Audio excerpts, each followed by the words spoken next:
If you want to become a great presenter, you have to focus on three things, and that's going to be your story, your slides, and your delivery. And if you miss either one of these three, your presentation won't have the impact that it deserves. And yes, I'm also talking about your weekly meetings presentations. Hey, my name is Sander, I'm a Microsoft PowerPoint MVP, and I help people all around the world improve their presentations. Now, of course, you might know me from the presentation and the PowerPoint skill itself, but the most important part is actually what happens before you make your first slide. And that is thinking about the story that you're going to bring. Yes, also for your business presentations or your weekly meetings. So to do that, I've made a little bit of an overview that we can go through so we know exactly what to do in which of these steps, so that helps you create better presentations in the end. So first of all, I want to start with this little overview. So the most important thing that we have to know, great presenters always focus on three things. Their story, what are they going to say, the slides, what you see on the screen behind you and how it supports you, and then number three is the delivery. Once everything is done, you want to deliver it and you want to sort of amplify that message. So to do those things, and I just mentioned it here again, yes, it also involves your weekly meetings, your small meetings that you do maybe with a few people, all the way to maybe boardroom presentations. You can apply those techniques. So let's start with the first part, which is going to be the story. Now, when I talk about a story, we're not going to go for that once upon a time and start telling an entire story. No, we're talking about business stories here. So how can we, in a business context, still bring a story in place? First thing we need to do for that is we have to very clearly understand the audience. So we have to know exactly who we're talking to. And the reason for that is that people from different departments or different teams might totally have different expectations.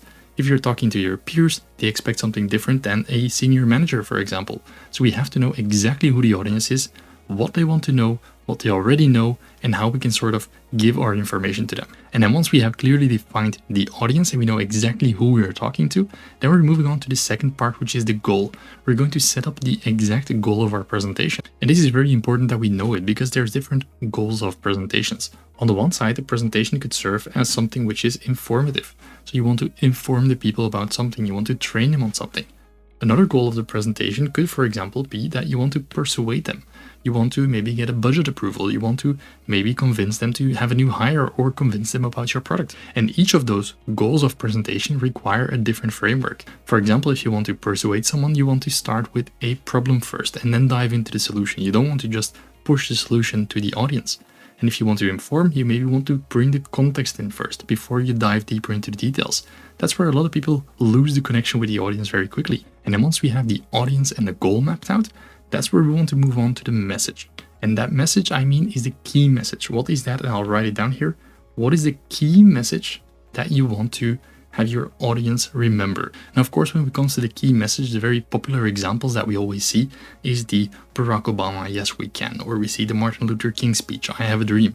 Now, those things, they're very nice on the big stage, but in a meeting room, they don't really make sense. And I always feel a little bit of a weird part when someone says like, hey, you have to do these things in your meetings. It doesn't make sense if you do that in the meeting itself.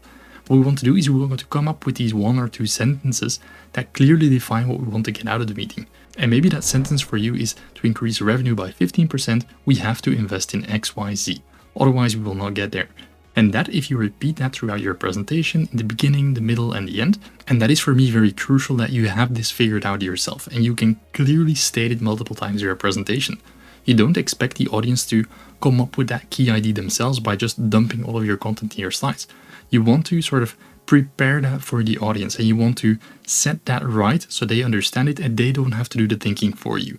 You do the thinking for them and then you present it. And then once we have defined that, so we know exactly who we're talking to, we know the goal of the presentation, and we also know the key message that we want to bring, then it's time for us to build that structure. And depending on the goal, that structure might be a little bit different. As I said, if you want to persuade, you start with the problem first, and then you guide them towards the solution. This is a very, very commonly known problem, and then the bridge to the solution part. Or if you want to inform, you start with the broad context and then you narrow it down into the details. And if you know these points, that's how you can really come up with a story. And it's not this once upon a time and we try to fit in a story and emotional angles from every different side. No, we really look at what is the purpose of this presentation, what is the goal that I want to achieve, the key message, and then we bring in that structure that we want to add to come up with a really nice story for your presentation. Now that of course brings us to the next part, which is going to be our slides. So as soon as we know the story, we know exactly what we want to say, then we come up with the part where we start to create our slides. So we don't start in our presentation, we first come up with a message and then we go to the slides. First thing here is you want to apply some principles for that. And the most important principle that I can give you here is that you want to have one idea per slide. You don't want to extend and you don't want to push all of the information into your slides.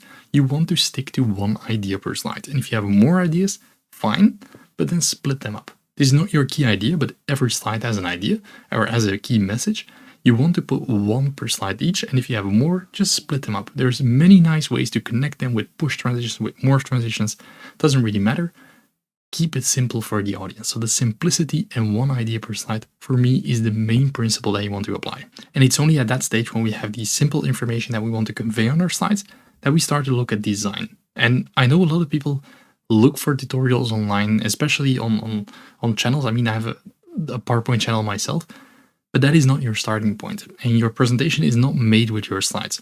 Design is only a secondary aspect of it, and it might look nice, but if your content, if your story isn't nice, if that key idea isn't there and the simplicity isn't on your slides, no matter how many design elements you're going to add, it's not going to matter.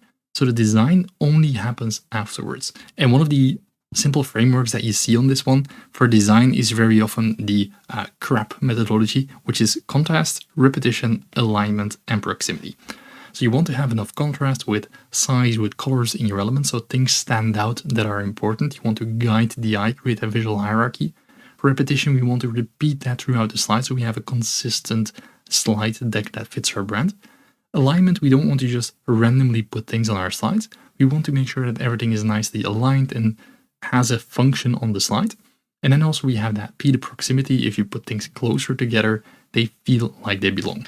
Now, once we have designed the slides, we have to look at our data visualization. A lot of the business content contains a lot of data. And a big mistake I see a lot of people make is they just put information on the slide and expect the audience to come up with the result themselves. But also with data, there's so much that we can do to steer the attention. And that is what makes you a really great presenter. If you put a slide or a chart on the slide and you expect the audience to come up with a solution or to come up with a conclusion, that is not the best way forward. You want to put the information on the slide. You want to make it very clear with the title what you mean. And then you even with color, you want to sort of steer the attention. So data visualization isn't always these infographic looking things. You want to steer the attention to the part on your slide or on your chart that you highlight and you would think is most important. And that is also a masterclass on its own. How are you going to change that data? How are you going to steer that attention to the data? There's so many nice techniques in that we can use. Now, another important part that I want to mention with the slides is that we master the tool. And that is the next point that I want to add, is that we want to understand the slide master. So we make a lot of presentation, especially for meetings. We waste so much time and people find it boring, but that is mainly because they just don't know how to use the slide master. They don't know how to use transitions, animations. They don't know how to make a slide properly and maybe make hundreds of slides in a week. I mean, it happens. If you're in a professional context, you have to make so many slides. You don't want to design everything. You want to build structures for yourself. So understand how you can make these slides and how to make them look nice, but then also understand how you can speed things up and how you can become an actual expert in them.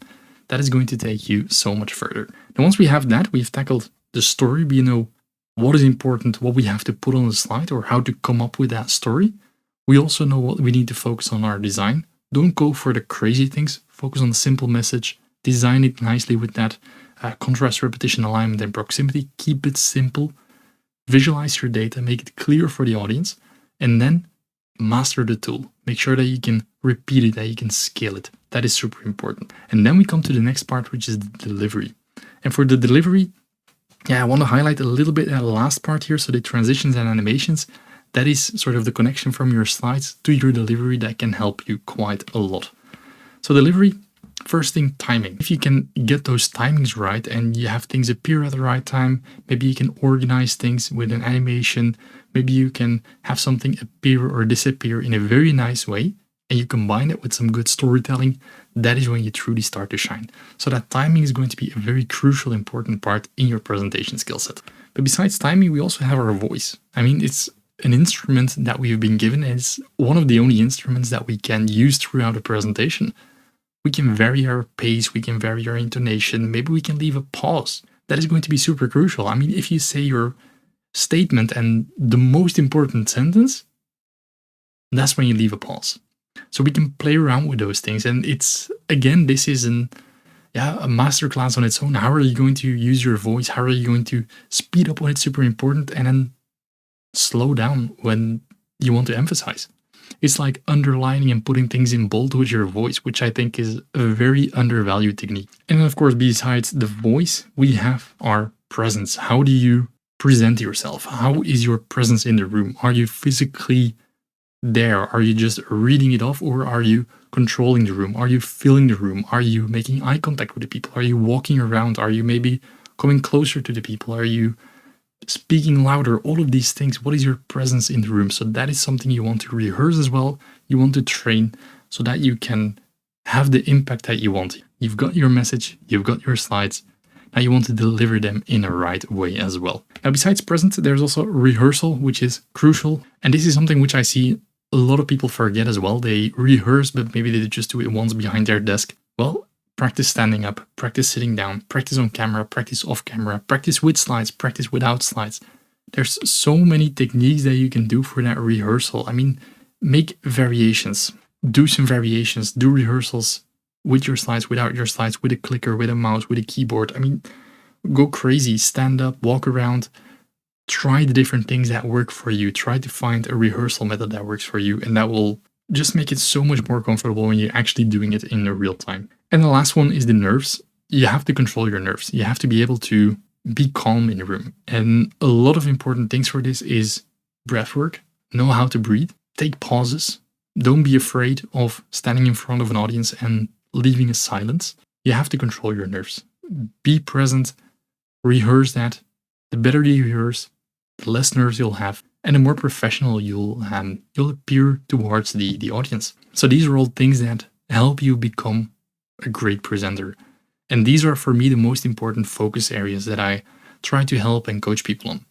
Now, of course, one video won't get you there, and it's not by watching this video that you'll be a fantastic presenter, you'll be a great presenter. But if you practice on those areas, that's how you get to be there. And that's how you grow into that great presenter with your rehearsals, with the repetition. Maybe focus on one part, but understand that you have to do the preparation, build that story, know exactly who you're talking to, what you want to know, what you want to say, structure it nice. Then you come up with a slide, key idea, make it look nice. Don't go over the top, just make it clear for the audience first, and then practice your delivery. Make sure that you bring it in a nice way. So if you're not feeling confident yet, that is perfectly fine. I have an entire masterclass that teaches you all of these topics in detail. And that is my business presentation skills program. So if you're interested in that, I'll put the link in the description below. Thanks a lot for watching. Keep rehearsing, keep improving, and you'll become a great presenter.